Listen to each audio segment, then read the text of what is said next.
Thank you for listening up, to y'all? the Ricky It's and Jeff Clive Cobb, Wrestling and you're listening Podcast. to Ricky and Clive We'll see you Wrestling next time. Show on Social Suplex Podcast Network. You're listening to the Ricky and Clive Wrestling Show.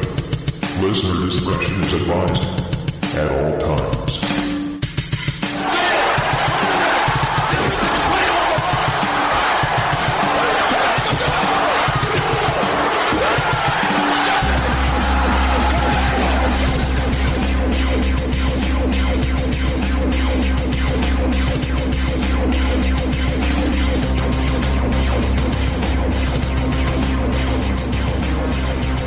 Hello and thank you once again for downloading and listening to another episode of the Ricky and Clive Wrestling Show, part of the Social Suplex Podcast Network. We apologise for our hiatus last week.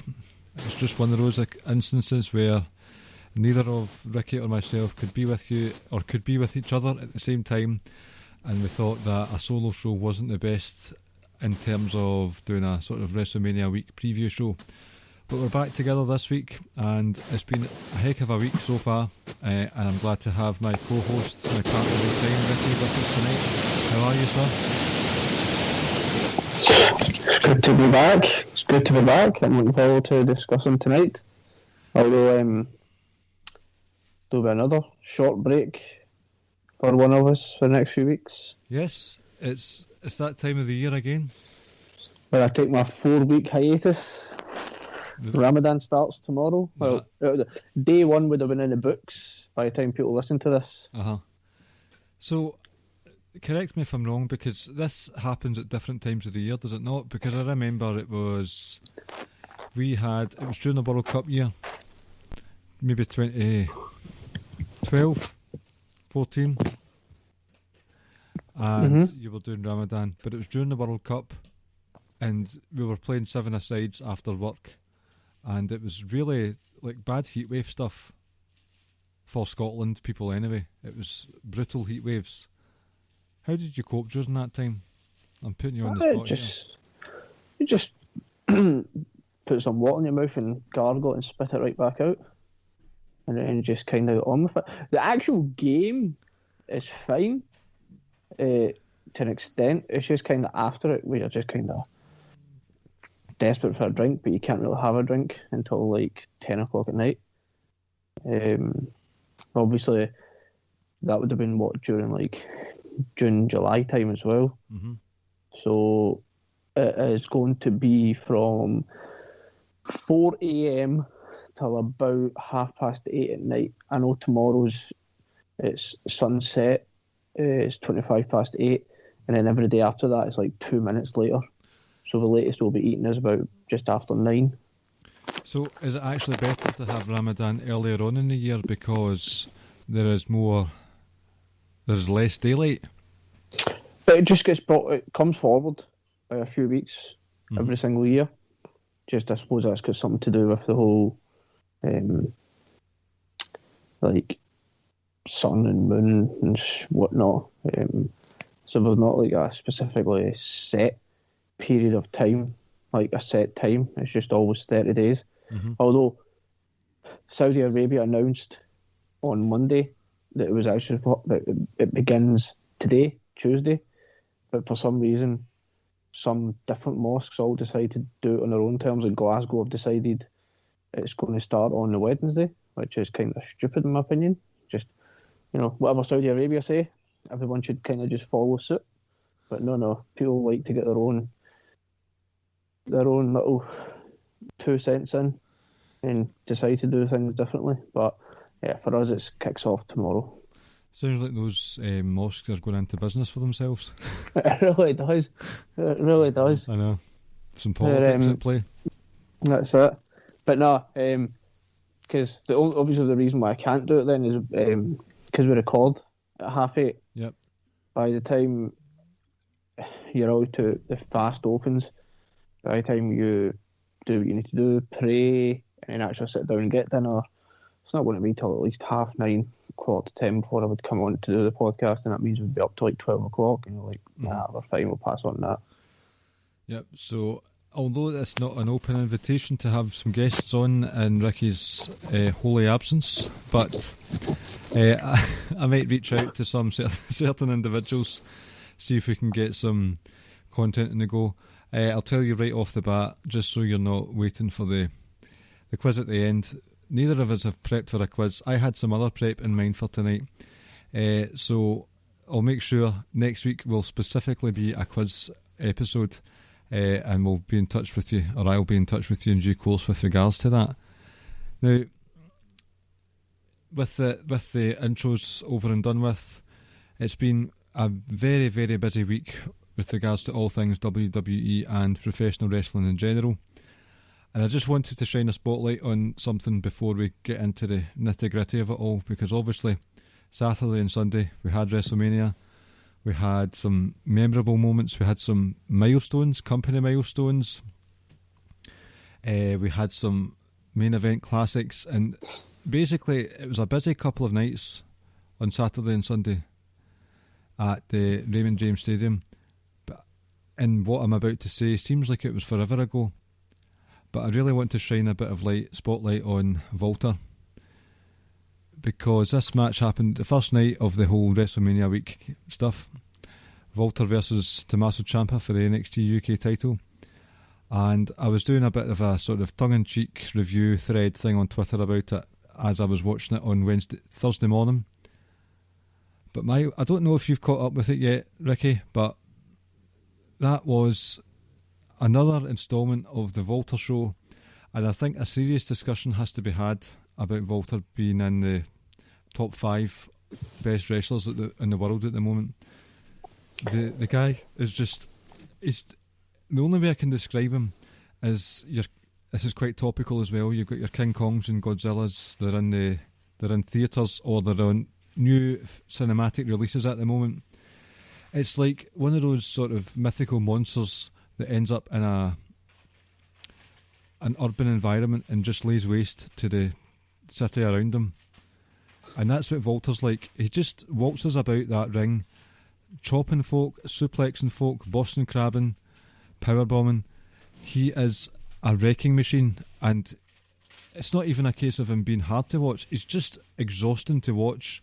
And I think now that I've found that niche of wrestling that I like, where it's just an ugly fight, it's not fancy or flippy or technically gifted, it's just a brawl with wrestling sensibilities in mind. Walter's got to be up there, and I know that there's going to be some very special matches that we're talking about from WrestleMania this weekend, but I wanted to give Walter his flowers. I think when you look back on it, we made such a massive mistake not putting him in that bracketology we had. I was thinking about that. I completely forgot until Josh brought his name up, and I was like, shit. No, see, the thing I like about Walter more than anything is that it almost comes across like he's a special attraction because of where he plies his trade, predominantly NXT UK, and it's not obviously not get the platform, but it's not what NXT is or Raw, SmackDown, AEW or anything like that. So when he appears on NXT, I think it gives everyone like a bit more excitement to watch the show and the product. Or like, right, well, we're going to definitely make sure we're going to watch it now, because like I say, is whether he ever goes to USA full time or not, don't think he ever will. He doesn't seem to have that appetite for it. But I like that he gets showcased on NXT from time to time as well, and I just think it just adds to that aura. I think even though that was like the second or third match on night one, it was match of the week. Wow, that's a big statement there, because there was a few contenders. There was. I still think it was the match of the week, but I think, and we'll touch on it when we get to it, but I think Sasha and Bianca is going to be remembered for longer. I think it wasn't my personal favourite. I would, personally, the match I just mentioned there between the two women was my favourite of the weekend. But I think those two, for me, can't say stood out because there's a lot of great matches, but I think that's 1A and 1B, whatever way you want to put it. Actually, do you know what? I think Sasha and Bianca, I think when you factor it all in, and I think that's the difference between it, because of where Sasha and Bianca were, the main event in WrestleMania Night 1, who they are and what they represent, I think that means that much more. But I felt definitely Volta and Ciampa was definitely the best match of both nights on NXT. Oh, yes. Volta's just everything about him is impressive. Like I say, there's just such an aura about him. And I do agree with you. Sometimes it's not pretty, especially when it goes to the top rope and stuff. It never looks pretty. It never looks natural. But I like that. Yes. Because it almost shouldn't be natural. If you know what I mean? Like some of the stuff that people do. Because some of it's so crazy, and I like to see someone looking kind of unsteady up there, because you're about to jump off from a significant kind of height onto an extremely hard, solid surface. So, no, he truly is one of the best wrestlers in the world. He's always going on about the ring is sacred, and I think he saves his turnbuckle spots for when he is struggling. Yep. Because in sort of prep for tonight, I watched a few more matches, and I watched although I'm not a fan of watching it because of all the speaking out stuff last year, I watched the NXT UK match, Volta versus Rampage Brown, and he went up to the top rope again, because Rampage Brown, I know of his work in ICW, he is a beast to himself. Not that kind of beast when we're talking about UK wrestling, but just a monster. And it was a very good match, and it was one of those ones where he did a scoops, like he came up and vaulted up the ropes to get Volta, did a scoop slam off the top rope. He is very much the ring is sacred, and the whole thing about him going up to the turnbuckle is when he's starting to get scared. And I know what you're saying about Bianca and Sasha. Like, I've got a lot to say about that as well. It's just, I think with the last couple of nights, there's been some memorable moments with regards to both sports entertainment and wrestling, because I think both nights had them both. And I think it was a pretty successful WrestleMania. There wasn't much to complain about personally, but I just wanted to shine a wee bit of a spotlight on the takeovers, because they were, as at time of recording and at time of listening for listeners, it's going to be a week since TakeOver started, and that was a damn fine couple of nights of wrestling. It was really good stuff. Sorry to cut you off. Like, I know we'll quickly briefly touch on TakeOver. I felt night 1 was maybe not by far, but I think certainly better than night 2. I agree. Night 1 obviously had, like we said, World Champ, the triple threat tag match. No real surprise, MSK win, because obviously they come into the Dusty and win it. Beat the Vets again in a triple threat match we're involved in. I would like to see that feud. Just the two of them? Yep, definitely. I think they will go down that route. But again, it's just NXT tag team match. Like, they're never a disappointment. The other match as well on night 1 that I enjoyed. I did enjoy the women's match, Io Shirai and Raquel Gonzalez. I think I'm not entirely sure how I feel about Raquel Gonzalez, if I'm honest. Oh, I'm a big fan. I know you are. You know that yourself. Yep. I absolutely love Io. I suppose in a sense that I don't have too much of an issue with the fact that they took the title off Io, but at the same time, I would like to keep it on her, but then it comes down to, challengers and credible challengers, etc. Fresh matchups. I was surprised. Sorry, last call point was I was surprised of the winner of the gauntlet match. So was that. He's been quite quiet recently. Has Bronson Reed? I thought it was going to be, what's his name? Dexter Lumis. The bold Dexter Lumis. Mm-hmm. And also, Pete Dunne and Kushida was a good match as well.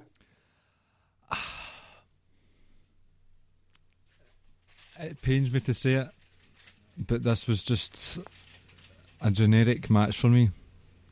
Right. I've really struggled to get on board with Kushida. There's been flares of his excellence, but I've not seen enough of it. And I don't know if that's Kushida's fault or Triple H's fault, but it's not there yet. And it was a shame to see Pete Dunne in a match that I didn't care about, because I usually care about every match he's in. So, but it's happened. Pete Dunne got the win, yes. Yes. Yes. Right, that's good. That's fine then.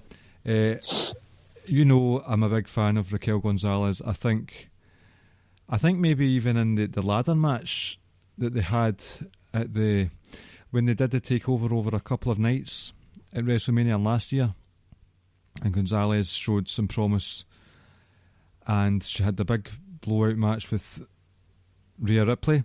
Then specifically it was a War Games match. I don't know if it was one of those ones that was pretty easily telegraphed, but I told myself, right, Rhea Ripley had a super duper performance in the War Games match. She's taken the title off of Io Shirai, so it's probably one of those personal biases that I think, right, I've kind of predicted this, so I'm happy that it happened. But I struggle to think of where Raquel Gonzalez has put a foot wrong. She's a powerhouse, and I think Io Shirai's very aerial offense helped highlight that, because Io Shirai did all the moonsaults and stuff, but Raquel just caught her, no problem. And there was a specific point in the match where Io Shirai jumped off the skull Titantron thing, and usually that's fine. It happens. You kind of get saturated to it, but it was the smash off the grating underneath that sounded really sore. And I thought that was a really, really good spot, purely because of the sound that was added to it. And I just think Io Shirai's aerial offense worked so well with Raquel Gonzalez's powerhouse mentality, able to catch Io Shirai with ease. And it was a perfect pairing, and I was glad to see that those two worked well, because I thought I really want to see Gonzalez as a champ. I wasn't sure how the match would go, but personally, that was one of the highlights of the week, that match. Well, it's that classic big and little, isn't it? Like how Brock Lesnar's predominantly, a lot of his better matches have been like, saying, yes, with smaller people. I think, I don't want to say something like, because it's almost derogatory, that Io had to take it down a notch, or you know, had to like slow down and allow Raquel to try and get on that level with Raquel, because we just know Raquel Gonzalez can't keep up with Io Shirai. There's just no, you know, there's a gulf in class and ability between them. I thought it was fine. It's not a match that I'm going to remember much of in the future. You know, it's not a match I'm going to go back and watch. I think there was probably Vault and Champ in that triple threat match, or two matches from that show that I'd be like, I would definitely go back and watch it. My only issue was the finish with Vault and Ciampa. I know those chops are insane, but they're incorporated into his normal offense within it. You know, that was the only thing I had a slight issue with. Kind of, yep. I do accept that complaint that people may have and that you've got. I've not really got much of a defence for it. It's just that I wasn't bothered when it happened. It's like, how many chops can you take off this guy? No, it's true. And while we're on night before, quickly moving on to night two, I want to give a shout out to Josh. Josh carried that Facebook Twitter thread pretty much by himself. Yep, it was. I went in on Thursday morning and I just saw the Facebook. It was just Josh. So shout out to Josh. Because I was as it was kind of as I saw it, like the first few comments from Josh, and then I think, I don't know if it was like 8 or 9 or 10 comments into it, and he was like, I just don't care, I'll do this my own if no one else wants to join me here. So no, night 1 was excellent. Night 2, we obviously had Cole and O'Reilly, Finn Balor and Karrion Kross. Now, you say what you're going to say first. I didn't have an... Look, Karrion Kross winning the title doesn't bother me because I felt like it was going to happen. You know, he won the title from Keith Lee and then dropped it, like, you know, straight away because of an injury. So it didn't... You know, I'm not that... I don't want to say I'm not a fan of anything from Karrion Kross. I'm also like, okay. You're not overly enamored. Yes, Cole and O'Reilly. Thought it was great. Thought it was really, really good. I would probably just slightly below, I would say, Ciampa and Walter. Really? Maybe the second best match of TakeOver alongside the tag match, I think. I think those two were kind of right next to one another as well. I hate I'm going to say this. I enjoyed the Cruiserweight match with Jordan Devlin and Mr. Escobar as well. Yeah. How many times have you seen a moonsault off the top of a ladder? None, maybe? Apart from the dress. Jordan Devlin's wrestling ability, I'm talking about Jordan Devlin here right now, just isn't in question. You know? He said it himself leading into that Tyler Bate match last year. Nobody has improved better in the last 3 years than I have. And I believed him fully at that point. It's just his shoot character has come into massive disrepute. And I struggle to enjoy it because of that, to be honest with you. It is a struggle, it is. And to think back, I remember that OTT promo of him and David Starr. Div Star. I remember watching that promo and be like, oh my god. And now, fast forward like 12 or 18 months, you're saying oh my god for different reasons when it comes to those two. But no, night 2 was fine. I wasn't a fan of the women's tag match. Shotzi's racking up too many botches for my liking. She needs to calm it down a bit. I think Shotzi's a great character, but the amount of times she's doing the Daredevil stuff and it doesn't work, it's like you're exposing yourself a wee bit, Shotzi. Could have just given us like 15 minutes of Ember versus Candice and then just ran to a finish involving the other two if you wanted. Yep. I would be on board for that. Bronson Reed and Gargano was fine. That was fine. Like, it was fine. Like, I don't, not going to sit and rave or say anything negative about it. It was just fine, But yeah, like I say, it's night 1. Looking back on it, I think night 1 probably was significantly better, actually. Mm-hmm. There was like 3 bona fide, like, absolute great matches on night 1. I think, the Gauntlet match was fine in night 1, but I think after that it was just constant, and I thought it was fantastic, night 1. Night 2, you've said a lot of things I agree with. With regards to the Karrion Kross Finn Balor match, I said a few weeks ago when it was Finn Balor versus Pete Dunne, Balor wrestles a visceral style that I'm personally not on board with, but then there was a match, I can't remember right off the top of my head, but there was a match with Adam Cole and Finn Balor pulled him up for a suplex and walked back the way to make sure he was suplexed onto the steel grating, and that just changed my entire opinion on Finn Balor. And watching this match, the regular shots to the ribs, it probably was the liver, actually, with the whole liver carry on. And Finn Balor just playing the card of, I'm here for the cold, calculated wrestling, you're here for the emotion. liver spot, when Karrion Kross was wrapped up in the ropes, and Finn Balor was just whipping him with roundhouses to the ribs. I was really, really enjoying that match, to the point where I was enjoying it more than I was Ciampa and Walter.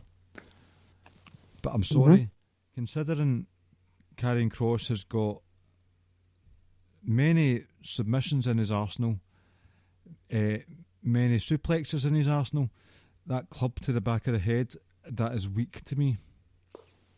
I can't abide it, to be honest with you. It's like, considering all the other stuff he's done, the club, and it's a weak forearm. It's not a dread to bring him up, but Will Ospreay's, see that sort of brutal back tricep.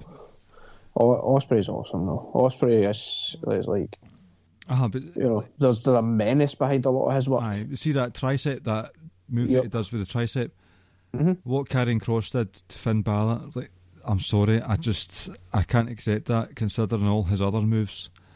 And it really took the wind out of the sails for that match for me, because I was all for saying, right, this has been the best match of the takeovers plural for me. And just deflated for me. I've got no problems with Karrion Kross's charisma, his catchphrases, the whole package with regards to Scarlet Bordeaux, everything is all great, but in the ring, there's just something missing from him. I'll be honest, the match that he had with Escobar a good few weeks ago was sensational, but I personally wasn't ready for Finn Balor to lose the title. I'll just leave it at that. I just wasn't ready for it. Adam Cole, Kyle O'Reilly, it's what you would expect, and I thought that it was very innovative use of a chain, like a literal chain, with using it as a sort of a booby trap type thing. And it was fine. Like, I wasn't thinking, wow, this is fantastic or anything. I just enjoyed it. I've got my issues with Adam Cole's noodly arms these days, but he always puts on a fun match. So it was good fun, and it was nice to see Kyle O'Reilly get a big win. And I did enjoy. It's one of those ones with Kyle O'Reilly's entrance music. I would like to sit with some headphones and just listen to that away from the visual side of it. I think that was some good tunage there. We're going to get Kyle O'Reilly and Cole the way we got Ciampa and Gargano. Oh, I don't... Because Gargano won the first matchup, didn't he? And then it was the second one, Ciampa won. You know, so I'd expect him to run it back and Cole gets one, and then you go to a decider. So I know you're saying you wanted Finn to retain. You obviously get a rematch, whether that's going to be at a takeover or just on normal NXT TV. We'll see. What direction would you like them to take Finn in? Because I have an idea of what I would like to see. It's one of those ones where I said that it all clicked together for me after that backwards walking suplex. Like, he's done a lot of good work since he came back to NXT, has Finn Balor. And right now I'm unsure, and I know this move to Tuesday nights that Triple H has been talking about, the lead-in from Raw, and that's all well and good, but I think I think we're in putting the kayfabe cap on, taking the kayfabe cap off right now. We're recording on Tuesday night, so NXT is still to happen. This is the first night it's going to be on Tuesday. I think we're in for a big night tonight. So with regards to Finn Balor, I really don't know, but I think there's going to be some surprises in store. Maybe even, although, am I right in saying there weren't any NXT call-ups on Raw? No, I don't think so. Maybe even we get someone going down the way. I don't like to say going down the way. Let's say going across the way. Fair enough. Okay. You know what I'd like to see what happened with Finn.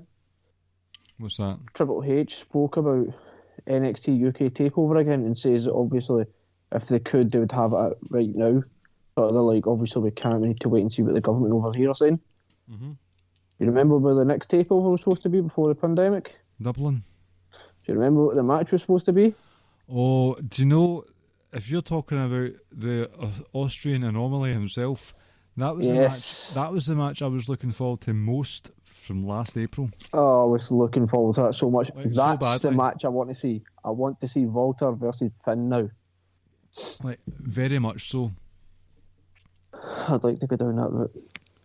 Because they've both got a visceral style, and I think Walter's just got that destruction about him, but Finn's got that calculatedness about him, and I really think that would be this is one of those matches for the sort of work rate marks, and that's fine because that's allowed now and again. I think that would be a fantastic match, and I would more than welcome. When is the Dublin takeover? Can you remember?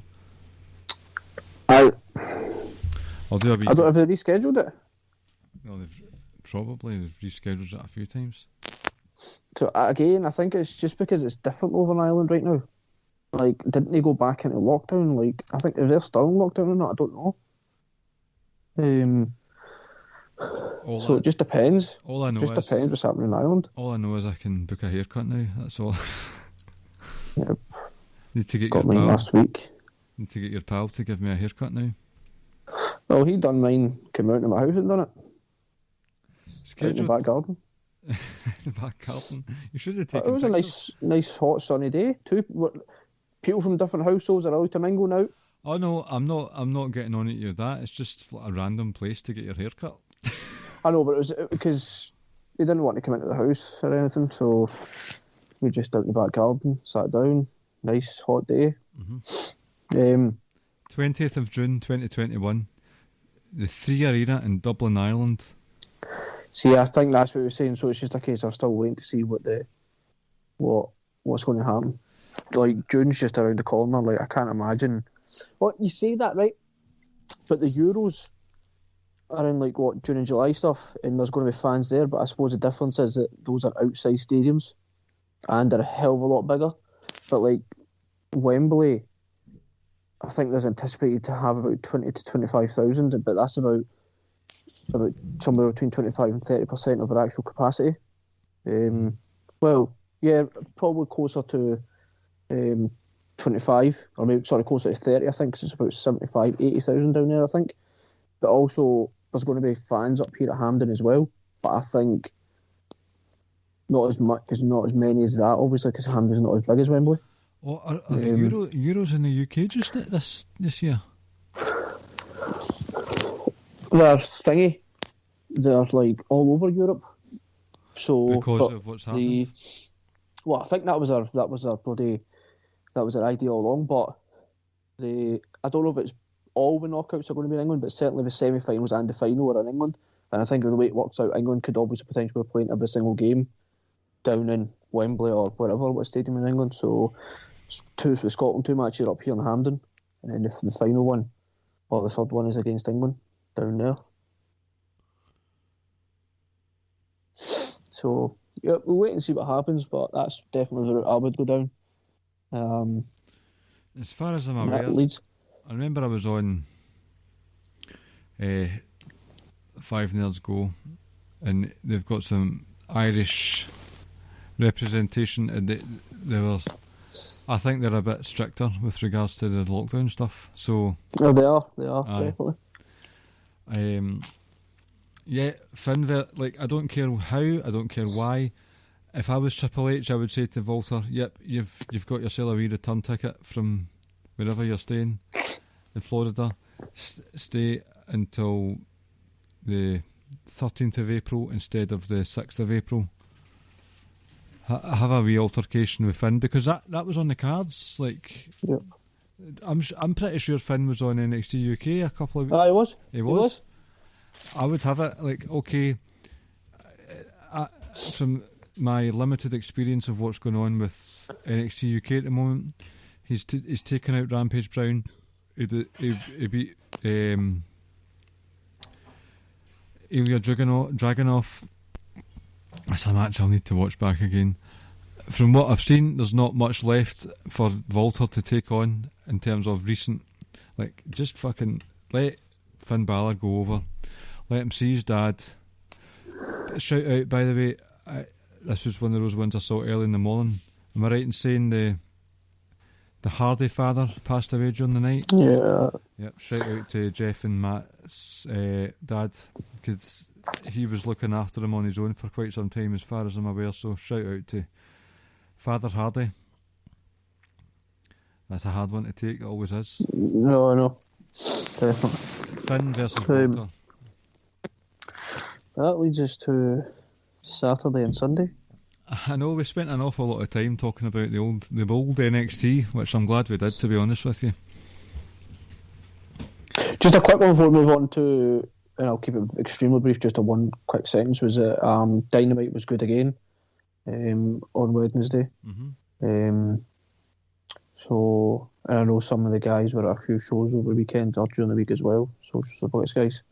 But yep, Dynamite was good, and the Wednesday night wars are now over.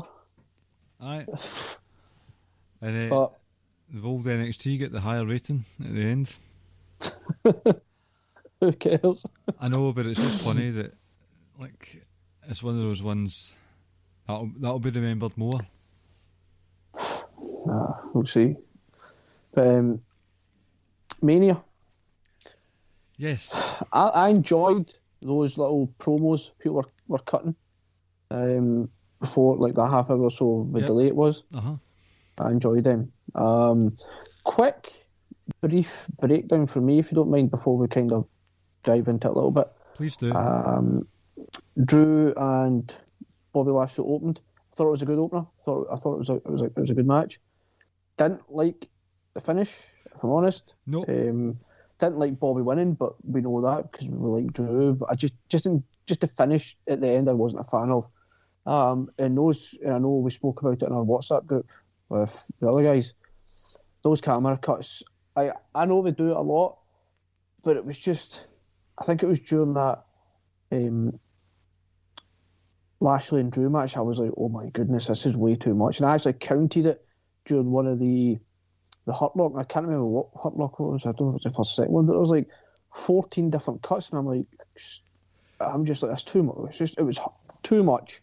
I don't know if it's just. I'll just quickly chime in here. I don't want to talk about camera cuts tonight, but no. I don't want to talk about it in general. The only time that I spotted them being distracting was Big E versus Apollo. Like, right. But see, literally the start of the match when they were rattling each other with kendo sticks, that was it. Like, that's the only time I can remember thinking, oh, right, that's a bit much. But let's move on. Second match was that Women's Gauntlet match, was just a farce, just an absolute farce. Loved it though. Loved it. Like, it was proper car crash stuff, and I would just Lana botching bloody Natalia and what's her face, Tamina. Like, Tamina had a great weekend, by the way. She did. She done well, but that moment where kind of like we're standing there and they're getting into position. Oh, I know. Like, my goodness, that was awful. Oh, and then you moved on, and to me that you moved past that. What came on after that again? What was on after that? After the Seth and Cesaro. Jeez, that was really good as well. I love that UFO move. I love it. It was. I really enjoyed that match, and I remember getting into it, watching the hype video, and I says into our messenger group with the social suplex guys, just saying like, I hope that bloody the entire match isn't going to revolve around this swing, and it did a little, but it was still such a good match, and the fact that it was a definitive win as well from Cesaro. It was always going to be if Cesaro was going to win, kind of thing. Thought it was really good. I thought Seth looked fantastic as well. Seth's just a marvel of a man.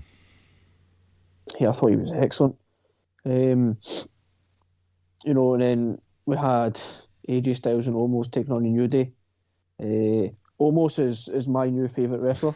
Yep. I'm a touch on something once we get into it, right? I'll get in.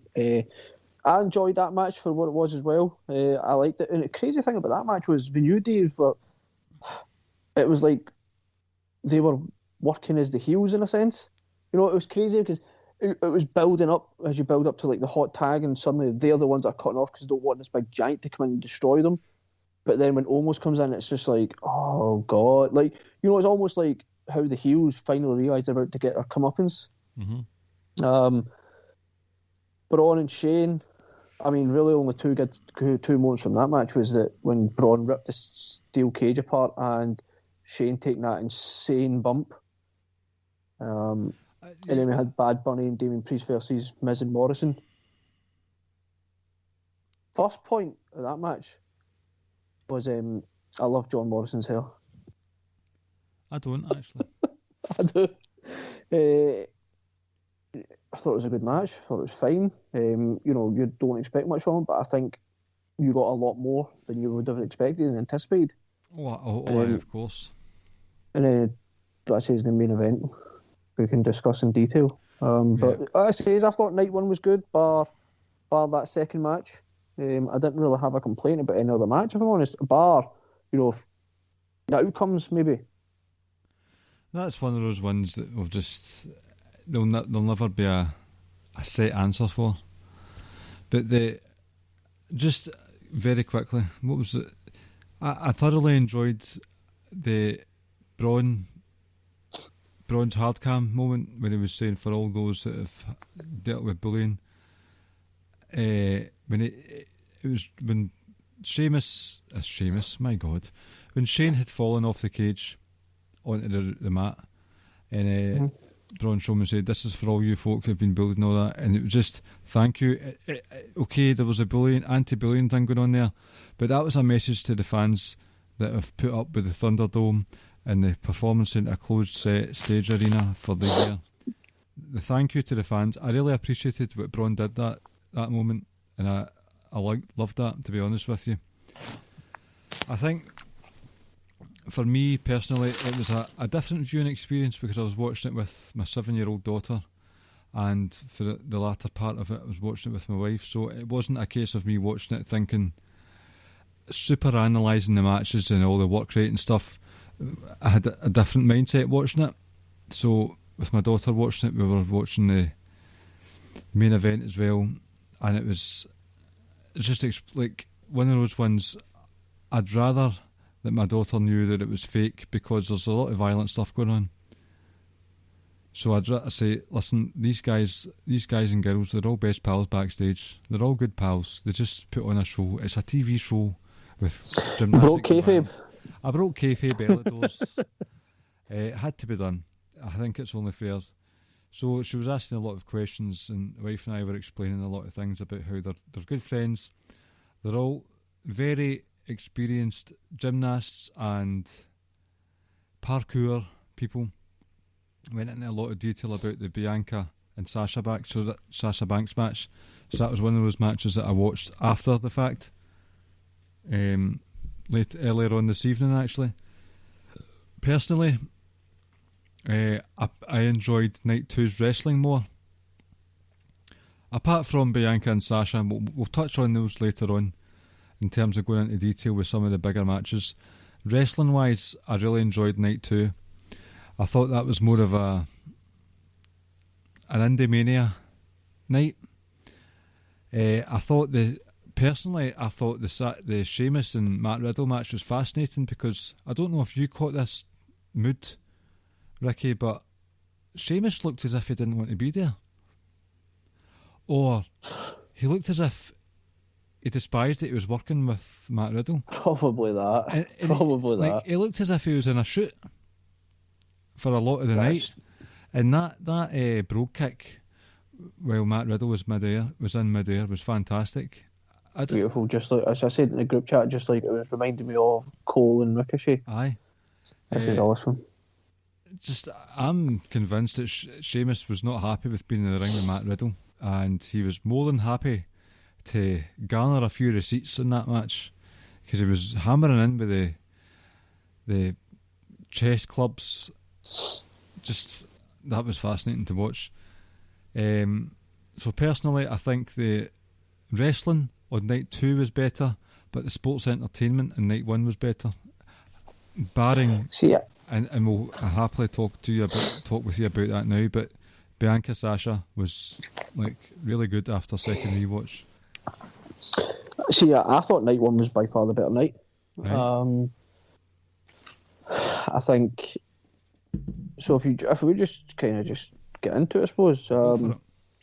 I've already gave my thoughts on Bobby and Drew, and obviously that elimination chamber. Tag team turmoil. Random night. Here, can I just say, I texted you beforehand saying I'm looking forward to the tag team turmoil match because I think that WWE main roster puts on some fantastic multi-woman matches. This was disastrous, but it was hilarious. Like, it was so bad, it was great. I still enjoyed it. I think you probably must have forgotten that really there's only 2 good wrestlers that are involved in that match. And one of them went out first, and the other one came in at the very end. In saying that, I do like Ruby Riott, but for me, like I said, I've kind of touched on the first 3 matches, but I want to touch on the almost AJ Styles match. Okay. It went the way you expected. I expected AJ to do majority of the work and almost to come in and just kind of kill them off and get the win. Almost looks so happy to be there. I'm not going to lie. Like you could see the smile on his faces and just how much fun he was having. Mm-hmm.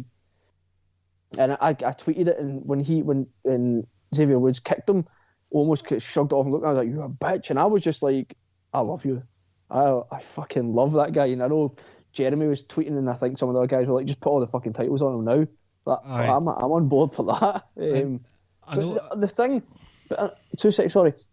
On a serious note, almost done something during that match, and I was just like, straight away I was like, take note just about every other fucking wrestler. So Xavier Woods, so he ran the ropes, ducks under almost, and Kofi gets a blind tag, and then Xavier Woods bounces off almost, and almost is like looking at him at the ground. Meanwhile, Kofi's climbed the top turnbuckle, and almost is still staring at Xavier Woods. And you know where I'm going with this, right? And it was only as Kofi kind of crouches down, and he's now starting to begin the process of launching himself off. Not yet left the turnbuckle, but probably at the point where like, I'm too late now. I have to go through with it because I can't physically stop myself. So as he's just about to jump off, almost turns around and watches him and catches him. I'm like, take fucking note. This guy is green as hell, but did not stand there like an idiot staring at Kofi. He looked at him at the last possible moment and was like, no, what you're doing? And like, as soon as he'd done that, I was like, do you know what? Like, I was impressed with that alone. I was like, that was excellent. That was really, really well done. I thought his finisher is basically D'Lo Brown Sky High. Yep. But he's got at least 1.5 feet on D'Lo Brown, so it looked like that much better. And I think almost you could clearly see he was in a good mood that night. And I think as well, I want to give a big shout out to Dabba-Kato / Babatunde. I thought that I think Baba-Kato, whatever you want to call him, was perfect casting. And I know I'm jumping the gun a bit, but perfect casting to be Apollo Crews's muscle. Even just down to the fact that he was wearing the sort of Army General blazer as well. I thought that was a magical touch considering the story that Apollo's been telling the last few weeks, that he's part of Nigerian royalty. And Nigerian royalty is quite militarily enthused. Just seen Dabba-Kato come down with the sort of general's jacket. Clearly he's going to be the silent muscle for Apollo going forward. And he looked very, very comfortable in that ring. He only did a couple of things, like it was a thumb to the neck and a slam or something. But there were no nerves on his face, none at all. And I think Omos and Dabba-Kato, shout out. That's a WrestleMania main event in the making. I know that is, isn't it? That's one of those. Vince's wet dream. I know, but both gentlemen had no nerves that night, and if they did, they had it very well. So big shout out to the pair of them. The other thing about Omos was the fact, see that image at the end where AJ climbs up on top of him and sitting on his shoulders and they're celebrating winning the title. Like, AJ in the title just looks so small compared to Omos. It's crazy. But like I said, I enjoyed that match. I really did. I've gathered that. I love Omos. And moving on a bit, you've got to give a bit of credit to Bad Bunny. Oh, definitely. I think his attire is dreadful. Like, his general demeanour is dreadful. But you can tell, despite those two failings, that he was thoroughly enthused. And I think the whole Logan Paul thing was, like, didn't need that at all to tell that story. Listen, I want to touch on Logan Paul in a second once we get to that, right? But I've got a point to make about him. Right, we'll do, because I've got a couple of things to say as well.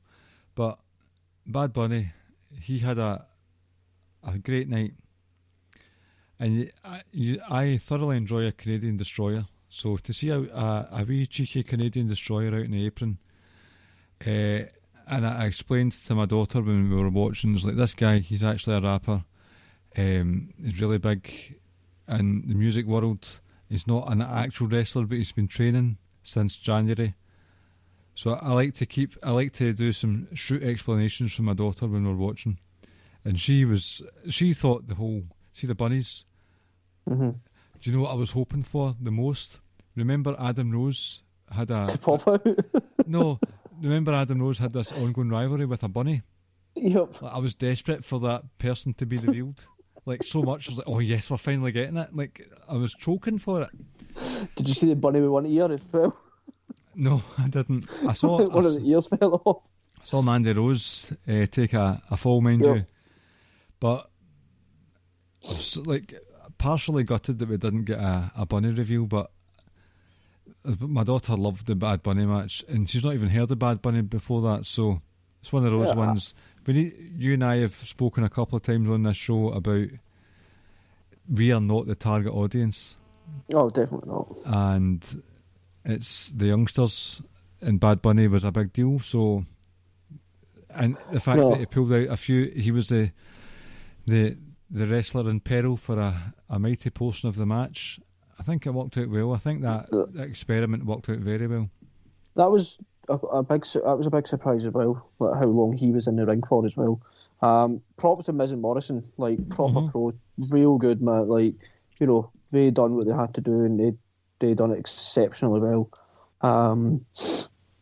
But yeah, like I said, Bad Bunny, like, you go into those kind of matches not expecting anything.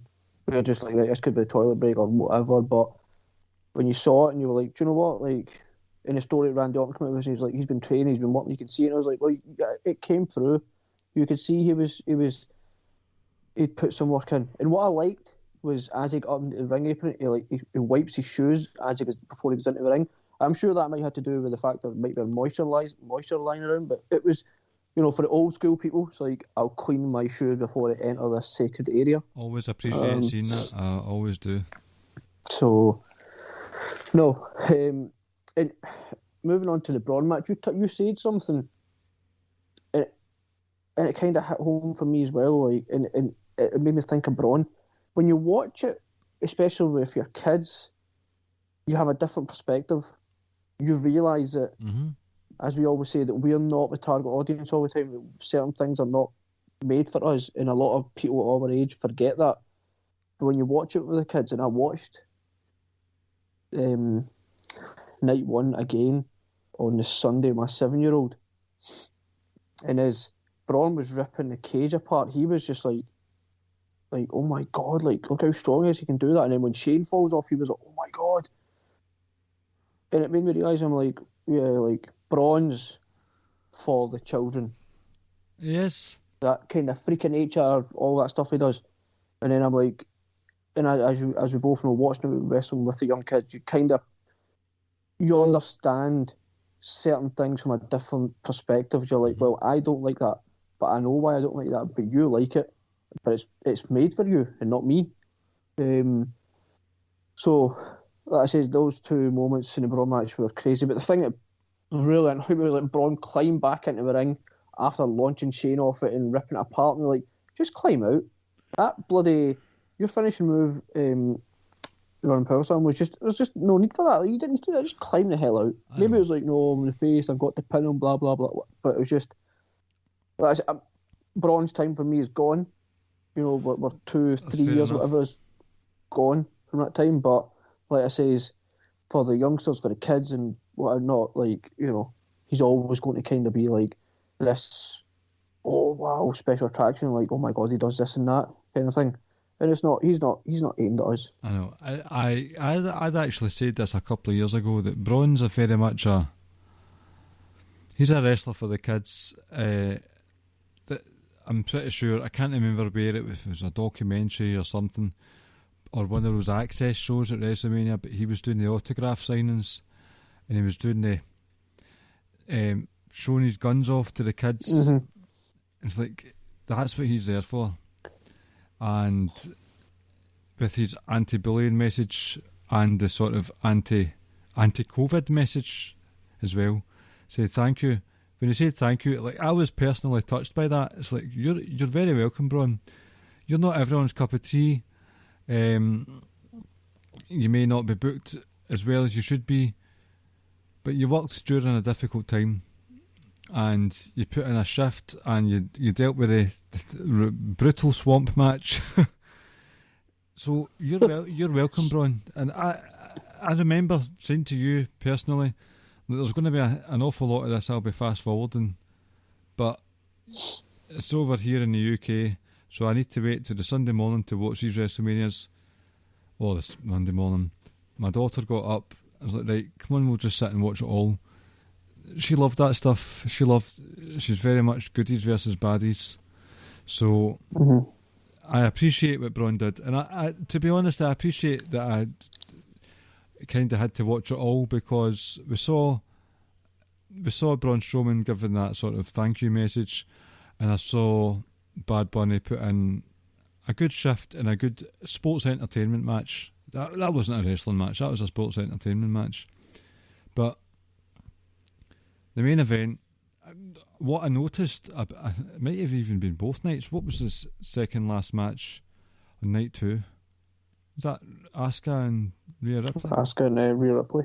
They didn't have the death spot in either night, which was nice to see. I don't like that. You know, I want to see fucking... I want to see escalate.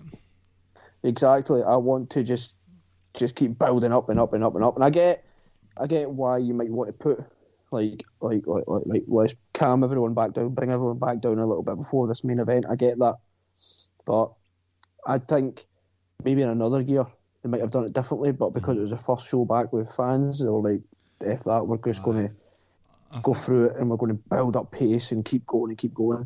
I think that's something that your Wrestle Kingdoms do well. It's like, build up over the night. Don't have peaks and troughs.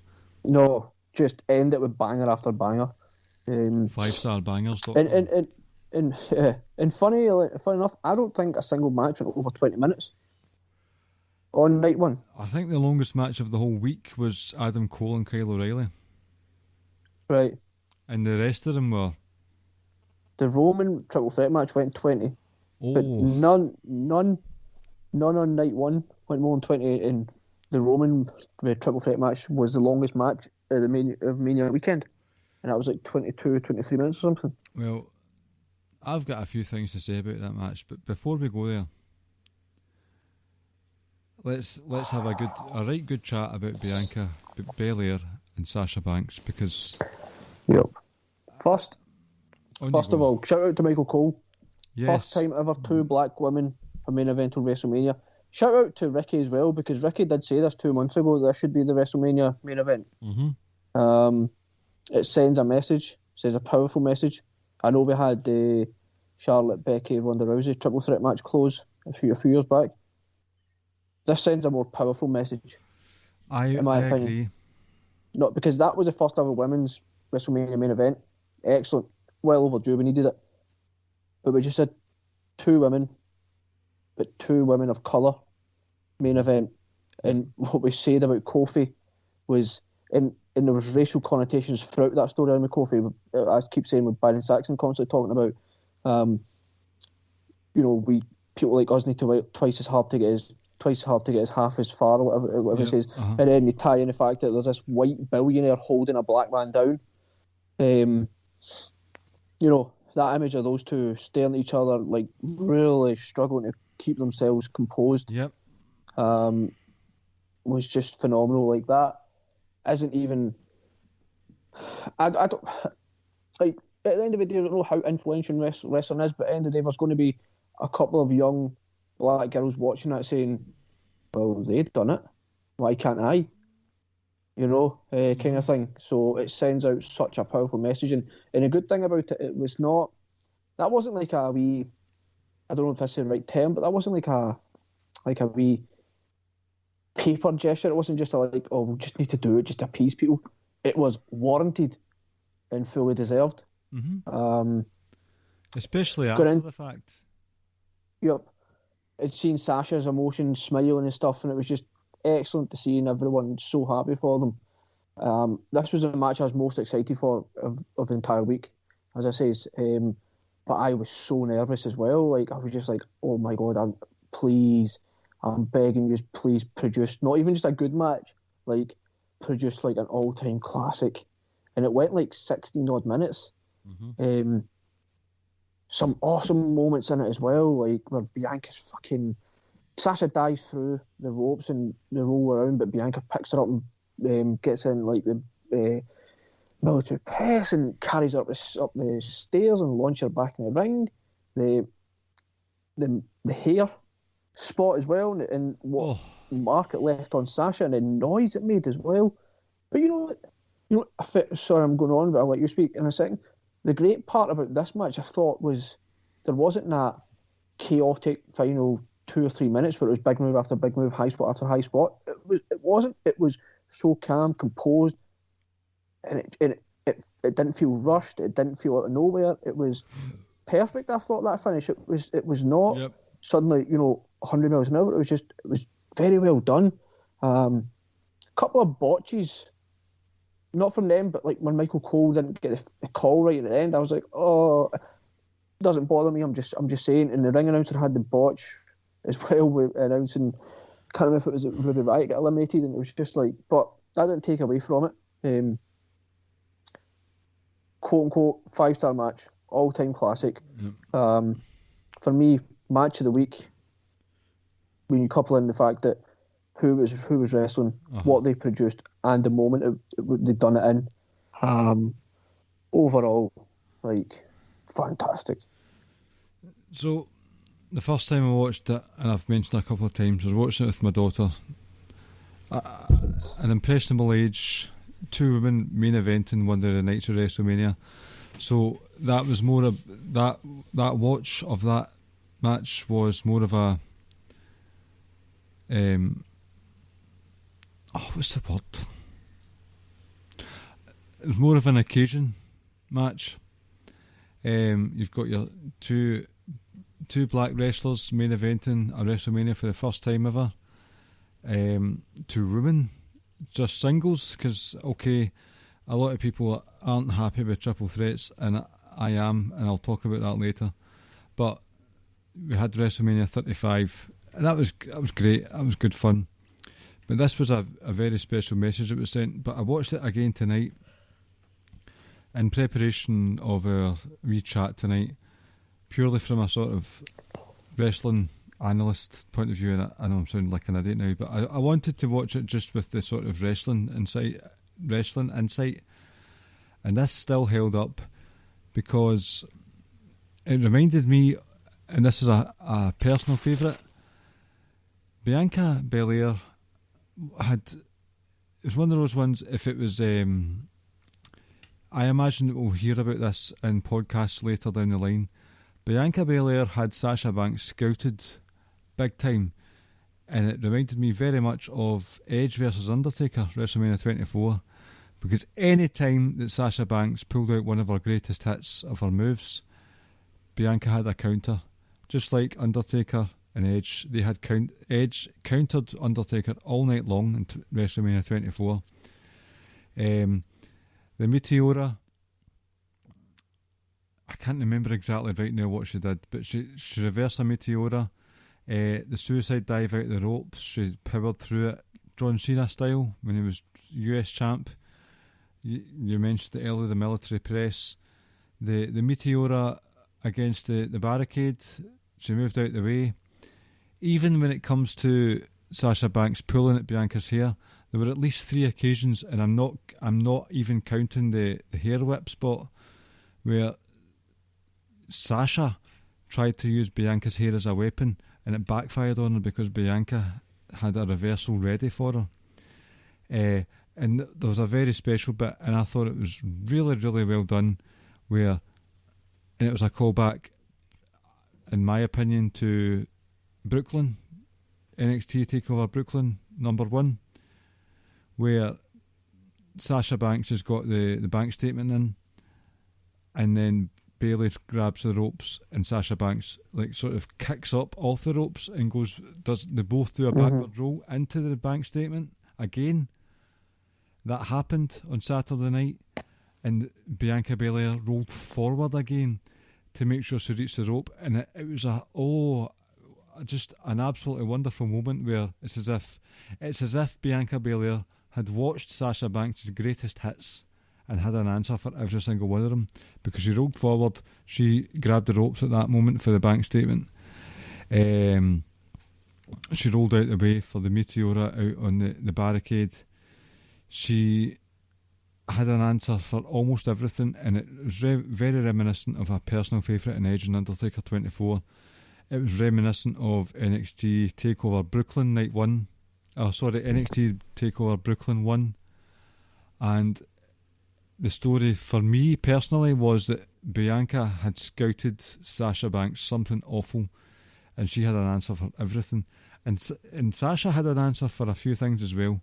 And I don't take away from the folk who've said on Twitter recently, Sasha Banks is the best wrestler in North America. Best women's wrestler in North America. But Bianca Belair, I think what they're saying is Sasha's the best North American wrestler that's been. I appreciate those sentiments, but Bianca Belair had an answer for a lot of them, and that's not just Bianca Belair helping Bianca Belair get. Sorry, that's not just Sasha Banks helping Bianca Belair get over. Bianca Belair was also complicit in that symbiotic relationship of a match, and I think it was a really, really good sequences, really good reversals.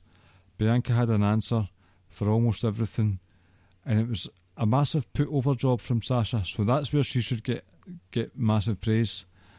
But in terms of the match itself, Bianca Belair was stunning. She was absolutely stunning, and it was a very special match, both from occasion, milestone, history, but also the work rate. Very, very, very good match. Unbelievable. Just unbelievable. I know. Night 2. If you get in to say you can, I have nothing to say about the first 2 matches whatsoever. It was Natalya putting the sharpshooter on the person who she knew was not the legal person, mind-boggling. Randy Orton and the Fiend, just get rid of the Fiend, please. Just end it and bring back cult leader Bray Wyatt, please. Yep. Do that and I'll be very happy. I don't have anything to say. My issue with Randy Orton and the Fiend is Orton legit tried to kill the Fiend. The last time we saw the Fiend, before making his return, he was lit on fire and left for dead. So the response to that is we'll just have a normal wrestling match. If someone tries to murder you, you don't revert back and have a normal, a no stipulation wrestling match. Like, that makes no sense. That bothered me. You know what else bothered me, actually? I know it's a couple of times WrestleMania, how the champion comes out first. You've never liked that. I hate that. I hate that. You are the Muslim JR. Like, Because it is ridiculous. I just hate Muslim JR. But I do, though. I do. It's just ridiculous. I know. Right, I'll come back to you because I've actually got a couple of things to say about the first matches, but I need to press pause because it's time for a pee. Okay. Right. I will admit that the entrances for Randy Orton was quite funny because he was sort of taking the piss out of Mandy Rose, and I think he was playing into a lot. He was doing a lot of the wiping of the feet thing beforehand, and I don't really think that was about Mandy Rose. I think that was he's very happy to be back in front of a crowd.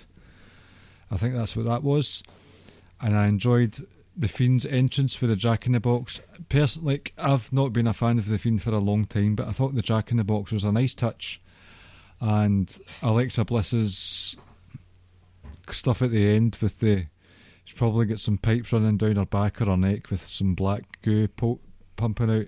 Very good in terms of WrestleMania moments, but that's all I've got to say about it. I thought I just don't care. Like, so I'm happy to move on. The women's tag team match, you'll know personally what I mean by this here. That was great. Okay, there was Natalia's Shayna Baszler needs to have a think about that knee because it's getting a bit dangerous, and just other things, but I really enjoyed that match. I think that had the intensity and the franticness that one would associate with the NXT women's tag team scene at the moment, because they're all vying for the titles. Very, very desperate, very energetic, and I really enjoyed that match. And I'd like to give a shout out to the women involved in that. I thought Shayna Baszler had a fantastic night. But apart from those two, tell me about Logan Paul, Ricky. Tell me about him. In what way? You said you had a couple of points about Logan Paul. Right, so yeah, guy's a bit of a, whatever, no, just a dick basically. But he is, he's got like a ridiculous amount of subscribers on YouTube, etc. So he's got a big following from that kind of YouTuber gaming community or whatever. So I get why he's involved in it, to potentially bring in some more eyes. So I get that. But the only point I wanted to make, see the stunner he took? That bump and what he done, I was like, that's fucking awesome. Aye. Like, that I thought that was really impressive, that part. I was like, you took that so damn well. That was it. Like, I didn't have anything else to say about him. His involvement was very little in it, obviously. Just got involved in post-match stuff. The match itself, Sammy and KO. When did they not deliver? I enjoyed. First of all, okay, you know what WWE is in the business of, and that's making dollars. So getting someone like Logan Paul and someone who I have admittedly not heard of, but with kids in the house, I know that there are a few YouTubers that are a big deal just now. So if Logan Paul is quite the YouTuber, then fair enough. I just don't think he added anything to anything on Sunday night. Okay, he got the stunner at the end, which was fine.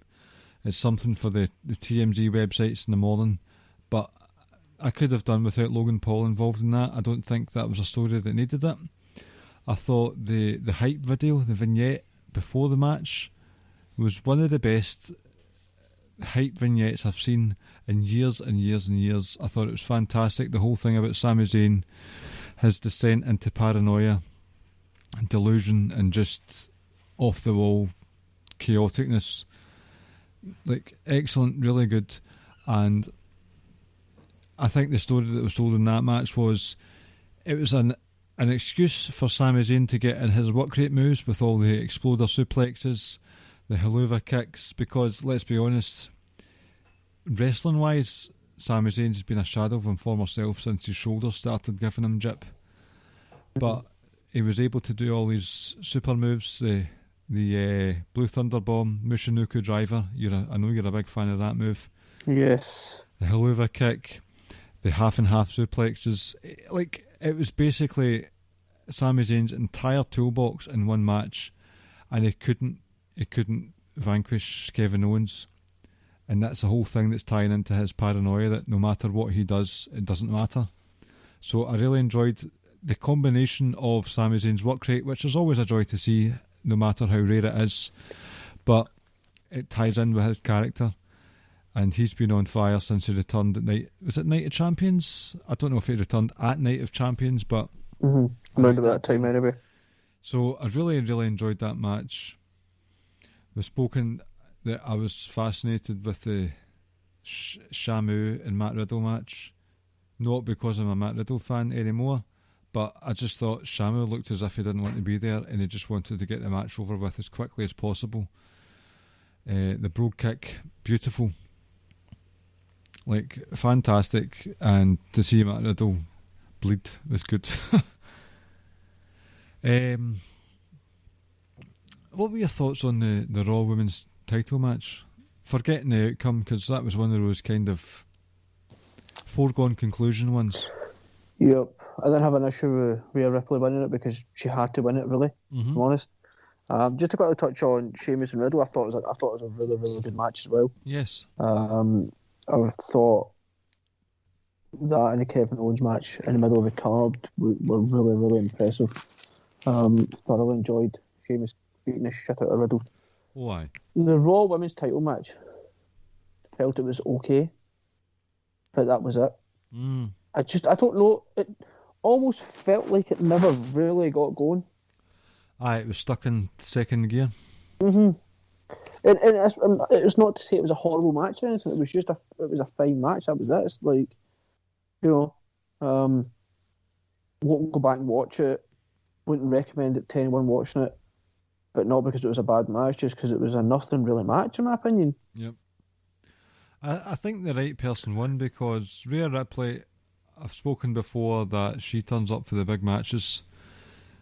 Through NXT last year, she was involved in Gonzalez, Mercedes Martinez, Io Shirai. She was in the big, big matches, and although she picked up the L in those matches, she delivered. And as far as main roster goes, all that she's got is that she won the NXT title, and Charlotte actually sought her out. And she did very, very, very well in the Women's Royal Rumble this year. So, and she had an excellent sort of Survivor Series campaign in 2019. So as far as the main roster goes, Rhea Ripley's quite impressive. So I don't think it's too much of a stretch for her to beat Asuka for the championship. Asuka's title reign has kind of diminished in interest and impetus since maybe summertime, which is fair enough. Cause, big shout out to Asuka during that COVID era because she was fantastic, but she held the title for a long time, so I'm more than happy for Rhea Ripley to come forward. And obviously Charlotte Flair spitting nothing but facts during her promo on Raw last night. You've got Rhea Ripley and Charlotte going forward.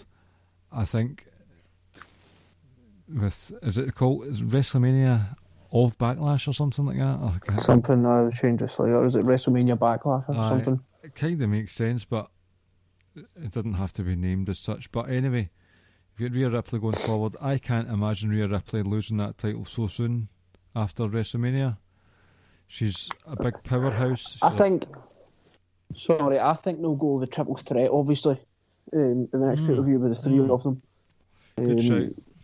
Rhea pins Asuka, and then the road will lead to Rhea Ripley versus Charlotte.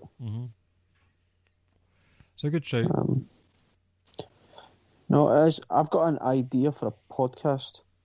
episode in the future, and I'll tell you it once we get done with this next match. Just popped into my head now you mentioned Charlotte. Right.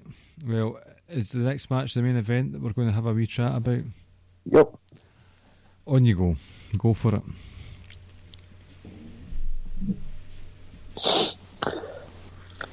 I thought it was really good.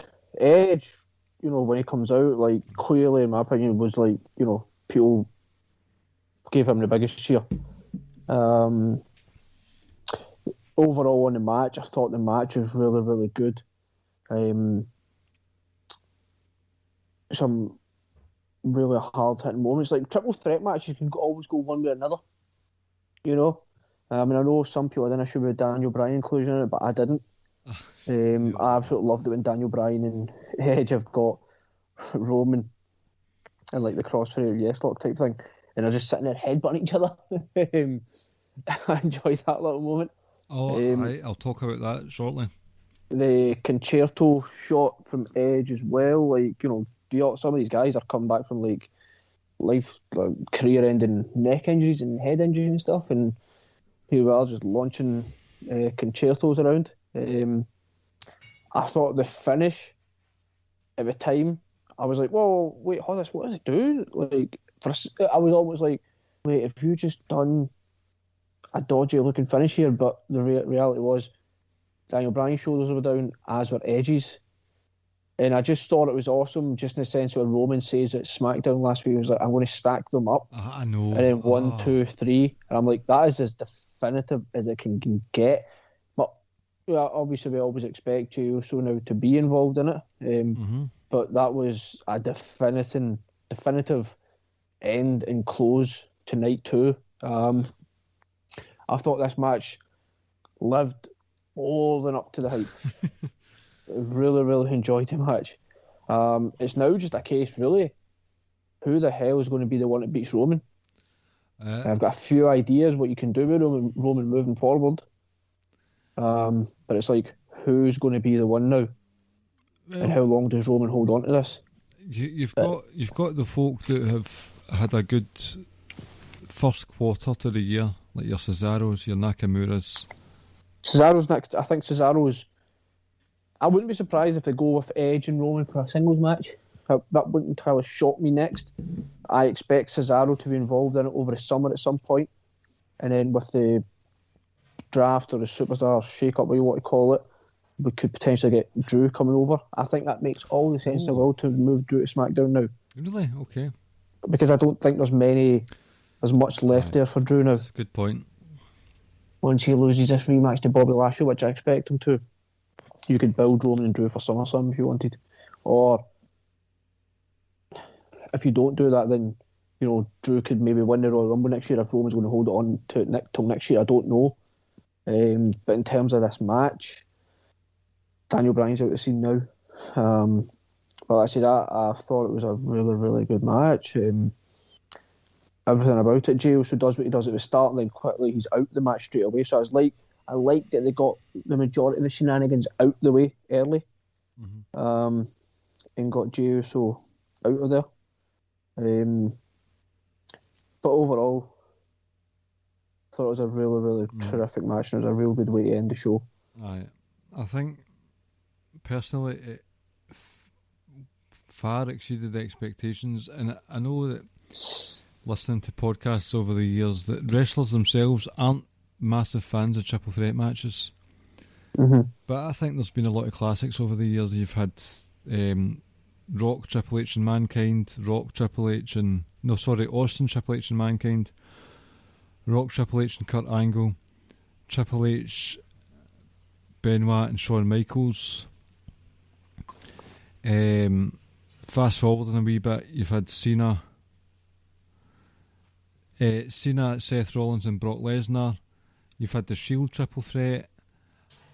You've had Daniel Bryan, Dave Bautista and Randy Orton.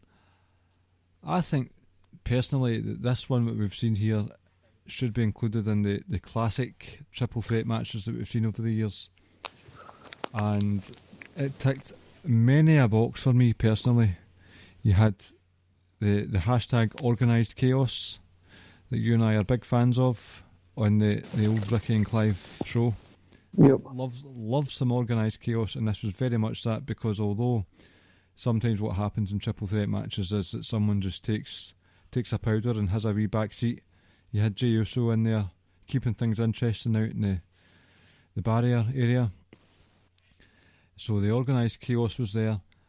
Maybe not so much Daniel Bryan, but the acting chops on Edge and Roman Reigns, where like Edge's descent into insanity or just derangement, where like there was a point where he was almost googly-eyed with just all I need is just to beat these folk just now. I need that title. He was so hell-bent on winning the title, like he literally looked googly-eyed at some point. And there was a bit as well where Roman was near the commentary table and the fans were shouting Roman sucks, and Roman sucks, and he looked absolutely furious with him. And obviously, like, over the years he's been dealing with that for a long time, but the incredulity in his face is like, how dare you say that to me, especially with his whole head of the table gimmick that he's got going on, the tribal chief stuff. And then he powerbombed Daniel Bryan through the table, the commentary table, and he's just like that to the crowd. Don't you dare say stuff like that to me. It was different boos than ones he'd been used to getting. Aye. It was actually nice to see the fans behave during a Roman Reigns match, if that makes sense. And just the look of just disgust on Roman's face was like when he heard the Roman sucks chant, when he's been going on this tribal chief run for a long time.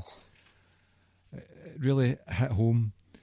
The bit with the chair that kind of broke apart, and specifically as well, you'd mentioned it when Daniel Bryan and Edge started headbutting each other. What was specific about that was Edge was headbutting Daniel Bryan. He started it with, and bear in mind Daniel Bryan had to take time off because of his concussions. And Daniel Bryan, after the back and forth, he went for Edge's neck, and Edge had to take time off. Well, not time off, he had to medically retire because of his neck, so he was hammering into Edge's neck. It's like zero fucks given. It's like just, it was an organised chaos mixed perfectly with storytelling of all these guys, their backstories, and then the audacity for the concertos to be getting splashed out. A concerto, obviously, like, let's be honest, that Edge was probably very careful with how he did the concerto. Like, he splayed the chair out differently to how he splayed the chair out to Roman Reigns. So, like, it was all orchestrated very safely. But for Edge to concerto Daniel Bryan on the head, and then for Rowan to do it, and then the sheer brass neck of Roman Reigns, after, as you said, Roman Reigns to say, I will beat you and I will stack you, and he stacked them up, Nintendo Switches in hand, to Brie Bella and Beth Phoenix, and just stack those guys up. It was a masterclass for many reasons, but primarily I think for the acting involved. Daniel Bryan's obviously not he's not been involved in Hollywood, and he's not known for his sort of acting skills, but just for his wrestling acumen, the tenacity of Daniel Bryan in a match is always, when he goes that bit further, and he's got a bit of bite to his wrestling, which he definitely had at WrestleMania this week. Roman Reigns. It was like a. Sorry to cut you off. When Edge got the concerto done to him, it was a. What's the word I'm looking for? Like a. Almost poetic justice, in a sense that he's done this for years, and he was trying to do it to Roman, and it happens. What happens is that's the move that basically puts him down. And just.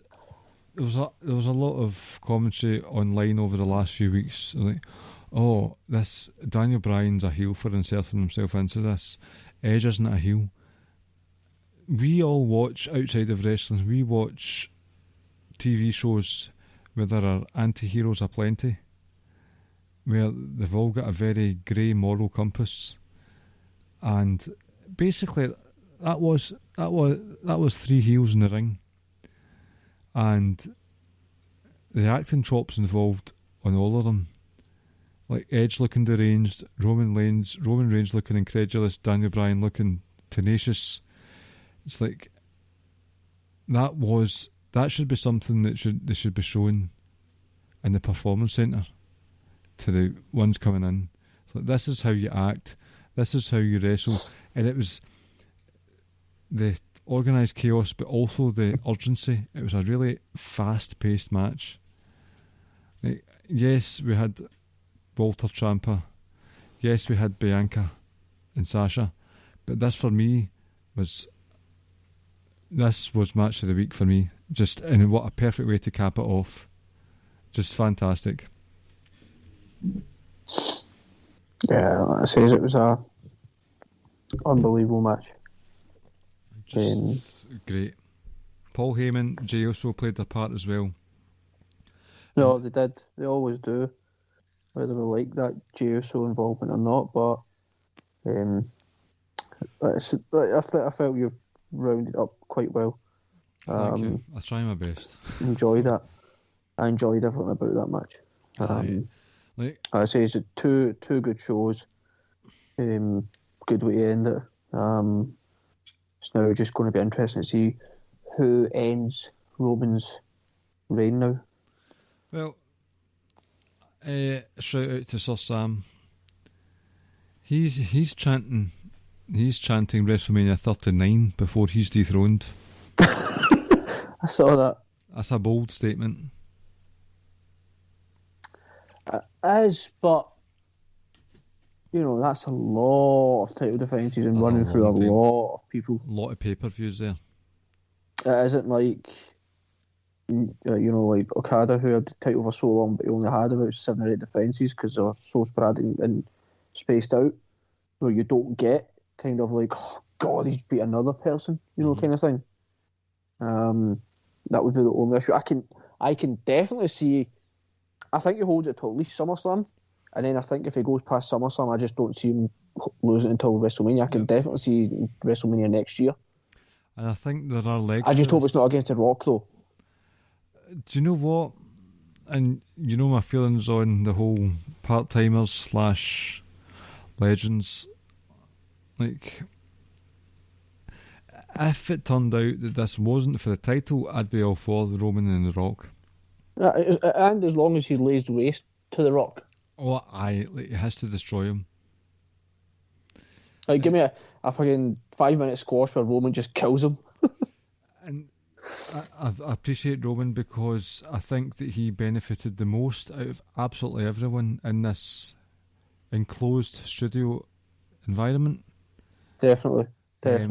But he excelled big time in front of a crowd because, as I was saying earlier, the aghast look on his face that he was being booed. And he's personally probably thought about that for a long time, but now he's able to show it. It's like, how dare you boo me? I put food on all these wrestlers' tables, and it's just like I could go on, and like Sir Sam, and I think you got in a wee back and forth with him. Sir Sam has recently chucked the column writing for a while, and all he wanted to do over this last weekend was talk about Bianca and Sasha. I could write about 5,000 words about this triple threat that happened. Well, I just say to Sam, just write it and post it on Twitter. Aye. Do a bold thread. Mm-hmm. Do you know what I'm sad about? Oh, that's not what I was meaning. I was meaning like just type it up and just attach it onto Twitter. All right. Rather than like I'm sad because 500 tweet thread. What I thought was a very funny thread about NXT TakeOver Night 1. Nobody liked it. Like, not even one like. I even put at the end, Sidgwick loved it. What a great night of wrestling. Sidgwick loved it, and I added him. Nobody liked it. Oh no! Somebody go like it, please. I tweeted Brian Alvarez last night. Saying what? I just said Brian. That was it.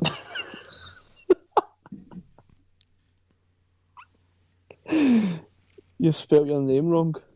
I know. It's actually Brian with an I, actually. But I just said And you Brian. put the full stop as well. I know. Brian, full stop. You can check it out. But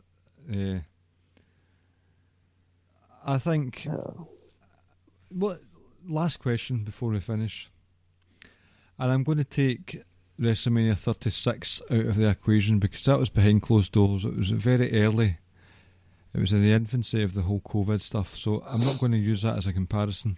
What are your thoughts on WrestleMania being 2 nights going forward? I like it. So do I. I think, look, don't get me wrong, like, I will watch it, but it's like 5-6 hours, but it's difficult. It is. Especially if you're working. Exactly, and for the most part, we normally are the following day. And and I remember, you would, if you watch WrestleMania, like, it wasn't finishing until like 5 o'clock and stuff. Yep. And you're just like, right, I need to wake up in another hour for work. And don't get me wrong, like, Saturday night ended later than anticipated, but it was a Saturday night, so it's fine, and it was going into Sunday. The whole weather obviously, thing you've got kids and stuff, but still, you're not having to wake up an hour later. And that wasn't, I couldn't control it, but yeah, I'm all for 2 nights. I like the 2 night format. Yep. Especially if a lot of the, I mean, I imagine if it was 1 night, Apollo wouldn't have had his chance to shine. He would have probably been on the pre-show or something. Yep. And I think 2 nights cuts out some of the BS you might see in like a 6-hour WrestleMania. Uh-huh. There doesn't seem to be much nonsense happening. Uh-huh. So I know that I don't mind it. I know that 1 or 2 matches weren't great, but none of them overstayed their welcome. You're talking 20 minutes max. So it was a good turnover, good turnaround. A lot of Raw and a lot of SmackDown was represented. A lot of the women's division was represented. A lot of the mid card was represented. I personally I've not actually checked it out, but I'm going to look up WWE's YouTube for the whole Brugenhagen, Old Spice 24/7 stuff. I know that's not for everyone, but I do enjoy Tozawa and Drew Gulak. There's some 205 Live mainstays, and Brugenhagen's a good laugh, so I'm going to check that out. So even them as adverts for going over to the YouTube stuff, I liked. The fact that it was 2 nights, it makes it an occasion. Like, personally, the 6-hour shows don't suit me because I am either working or, because it's usually the Easter week, I'm travelling to see family, so those usually don't suit me. But this 2 night affair, I think it's great because a lot of people are represented. You get a lot of matches and they are 20 minutes maximum, and for the takeovers to be added into that, I've seen a lot of great wrestling this last week, Ricky. A lot of great wrestling. No, I agree. I like the format. Format's good and they should keep it. Mm-hmm. And I'm happy with the 2 night takeover as well. Same. I could probably see them moving forward just doing a 1 night takeover. Maybe make it 3 hours or something. Yep, what we normally do. I think all the TV specials they've had and some of the takeovers have been good, but in a time where I think NXT has missed that Full Sail, that smarky crowd, I think that was the best takeover in a long time. Maybe since Portland. It's a big bold claim. It's a bold claim, but obviously, because takeovers normally have 5 matches, 3 hours. Mm-hmm. So we had 10 matches in total? Aye. Yeah. I think night 1 had some great stuff, and night 2 had a couple of very standout matches as well. Yep. So it's been a solid week of wrestling, a solid justification of the £10 we pay for the network. Also, we're probably finishing up now, but Jericho on Steve Austin's. Yet to watch it. Very good, actually. Jericho with the biggest face turn of all time after this one. I'll watch it. I've heard a few things about it, but I'm definitely going to watch it. That is good. See how it is. But, so the idea I was going to say before we go. Yes. This thing about Sasha being the best wrestler, North American wrestler, female wrestler. I saw a lot of people saying, like, compare the 4 horsewomen, rank them, etc. So I was thinking, for an episode after a return, we pick the 5 best matches from each horsewoman. NXT, Raw, SmackDown, whatever you want. 5 matches for each of them, and we go through them. Mm-hmm. Just generally, we don't take any like proper detail. And based on some of that stuff, we rank them ourselves. Oh, that's a topic. Now, does this include matches against each other? Well, yeah, I mean, like, so for instance, Sasha and Bellier, or last woman standing between Charlotte and Becky. Like, if that's going to be in Charlotte's list, then and it's also in Becky's list. So be it. That's fine. And I think I already have an idea how I'd rank them. To me, and just quite briefly, but if I would talk about it, but Becky's the real anomaly. Like, I don't know how to rank her, because this is just me off the top of my head. I can maybe think of, I would say, like 2 or 3 matches probably that come right to my head and be like, no, they were straight up bangers and they stand up against any of the other horsewomen matches. I think, but I think Sasha and Bayley and Charlotte, I could probably name like a good 8 or 9 matches where I'm like, they were really good. But then it's Becky's whole fucking like 18-month, 2-year run that she had, where you're just like, do you know what? Like, you reached a height that a lot of people don't. Honestly, like, I would put Bayley last out of the 4 of them. Now, I know she had a great 18 months there. But in terms of match quality, collection, the other 3 have got better matches to their name. Than Bayley? Bayley's character work was better than a lot of them. Bayley's character work was sensational, but if we're talking about matches, then like Charlotte and Sasha are way above the pair of the other 2, like miles. I would probably put Bayley last, but Bayley had bangers in NXT. She had a couple of bangers like in NXT. And I also think that, I know NXT then was at a smaller scale, but how much of an impact she was having in NXT as well. Like, I just think it'll make for a good discussion, but I think we probably will agree that Bayley will be last on it. I genuinely don't know how to rank the other 3. I really don't. Because I know people are going to be talking about Sasha's had like 2 good runs. That's true, but she had so many good matches in those runs. I know, like, and I've been vocal in my sort of criticism of Sasha, but even with singles matches included in that, like, Charlotte and Sasha are way above the other 2. But I think that's where Becky's impact comes into it, though. I know that's the thing, and I think the thing with Sasha is that, like, she has had a lot of really good matches, and I think she's had good matches with, like, she had a really good match with Carmella, and I think if we have them all at their absolute best,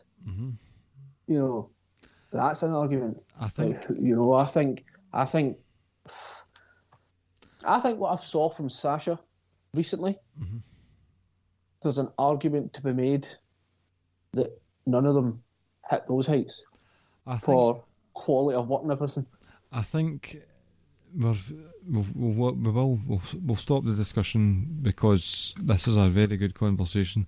But I think Sasha has had better matches with and out with the 4 horsewomen than the rest of them. So we'll talk about it off air, but that could be kind of deciding factors. Who, like maybe we find a common opponent. Mm-hmm. Asuka's had bangers with them all. But Bayley's had better matches with the lower tiered women. Exactly. So it'll be interesting. We'll see how we do with that. Very wise. Very good stuff. But until then, do you want to do the plugs since it's your last week? Nope, not at all. Oh, this has been the Ricky and Clive Wrestling Show, part of the Social Suplex Podcast Network, where you can find other shows such as One Nation Radio have made a return, Keeping It Strong Style, Grown Men Watch This Shit, Great Match Generator, 8-Bit Suplex Podcast, Grave Consequences, and All Things Elite. Give us a 5-star review on the podcast app of your choice. You can also find us at socialsuplex.com, where you can get the podcasts and the columns sent directly to your email inbox if you press the subscribe button. Head over to the show notes and you will see links to pages that you're able to donate to us and pages where you can buy some Social Suplex merch at prowrestlingtees.net. We are at, basically Josh Smith is at the Wrestling Squared Circle Facebook group. His work during the NXT TakeOver Night 1 was superlative. And we're at Ricky and Clive on Twitter. Now that I am able to avoid spoilers and whatnot, should be a bit more vocal on Twitter. We're at Ricky and Clive. Ricky? Yep. Thank you. I think this has been a very good conversation tonight. No, it's been good. I'm gone now for a month. Yep, a month. But no matter what happens next week, it's going to be a quiz week. I'll get some people on, or a person on, and we'll get some quiz work on the go. Wrestling, cricket, Manchester United, Pokemon. Oh, no, well, man. A month away. I'll probably not even go on Twitter either during this month. You'll probably come in at some point and say something random. Maybe. But enjoy Ramadan. Hope it's not too taxing for you. I shall do my best. Good. But thanks for listening, folks, and we'll speak to you soon. Yes, we will. Speak to you next week. Good night. Bye, guys.